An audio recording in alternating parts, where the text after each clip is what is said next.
ची अवस्था काय झाली 100 उघडे आहे आणि खरंच शिवसैनिकांनी हे जो आवाज उठवलाय हे कौतुक पसंत आहे. आणि सर आपण किती दिवसाचा अल्टिमेट देऊ शकता महानगरपालिकेला? आम्ही कुठलेही अल्टिमेटम देत नाहीत त्यांना. 8 दिवस झाले आम्ही ऑलरेडी सांगतोय त्यांना खड्डे मुक्त करा, परिसर खड्डे मुक्त करा. परंतु अधिकारी म्हणतो काय?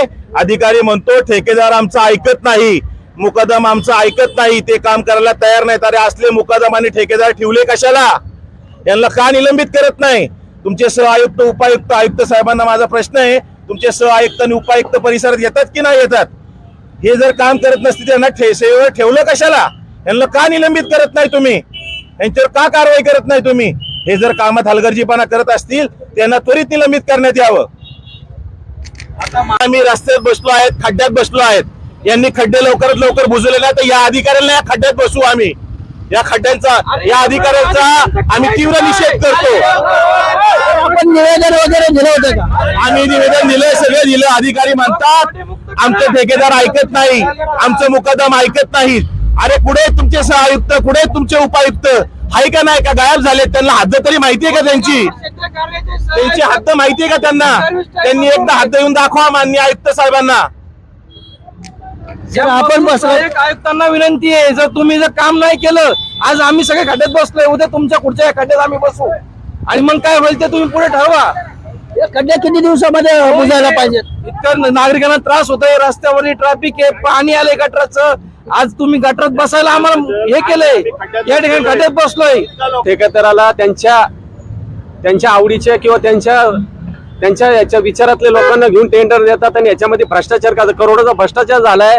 आज जे पुणेकर जो कर भरतो ते कराचे पैसे हे लोक खातात आणि म्हणून हे असे निष्कृत दर्जाचे या ठिकाणी रस्ते होतात आणि आमच्या मुलं बाळ, आमच्या माय लेकी या ठिकाणी प्रवास करत असताना ते अपघात होऊन ते मरतात, त्यांना त्याची जीवित हानी होती. त्याचप्रमाणे त्यांचे हातपाय तुटतात. आज या ठिकाणी पोरो रोडचे विद्यार्थी आहेत, ते विद्यार्थ्यांचे पण अपघात होतात, या विद्यार्थ्याला पण त्रास होतो. कुठला असा घटक नाही की त्यांना त्रास होतो. लवकरात लवकर या प्रशासनाने याच्यावर लवकर कारवाई करून आम्हाला खड्डेमुक्त केलं पाहिजे आणि आम्हाला सुखी जीवन झालं पाहिजे, आमची वाहतूक चांगली झाली पाहिजे, हेच आमचं सांगणं आहे. नाहीतर आम्ही तीव्र आंदोलन करून या खड्ड्यामध्ये त्या अधिकाऱ्याला अधिकाऱ्याला आम्ही या ठिकाणी त्यांना बसवणार आहे आणि लवकरात खड्डे झालं पाहिजे, आम्ही त्यांना इशारा देतो.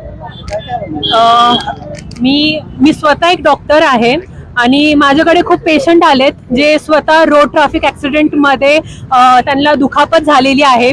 तुम्ही खरंच एकदा मोजेनगर, निंबाळकर नगर अशा परिसरामध्ये या आणि तिथं रस्त्याची एवढी घाण अवस्था आहे. लोक स्वतःच्या खिशातून पैसे घालून तिथे डांबरीकरण करत आहे, तिथे माती वगैरे काहीतरी टाकून खड्डे स्वतः बुजवत आहे.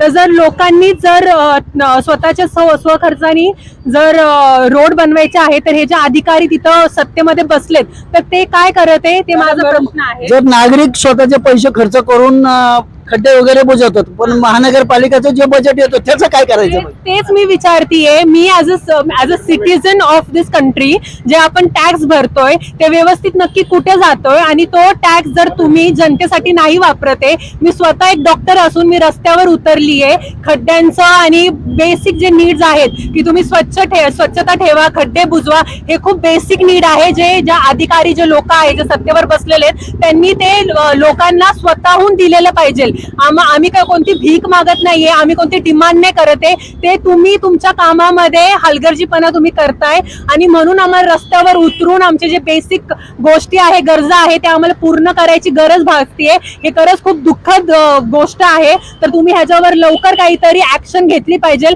नाहीतर मग आम्ही शिवसेनाचे जे मावळे आहेत ते तुमच्यावर नक्की ऍक्शन घेऊ.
महापालिका प्रशासनाच्या विरुद्ध बॉम्ब आंदोलन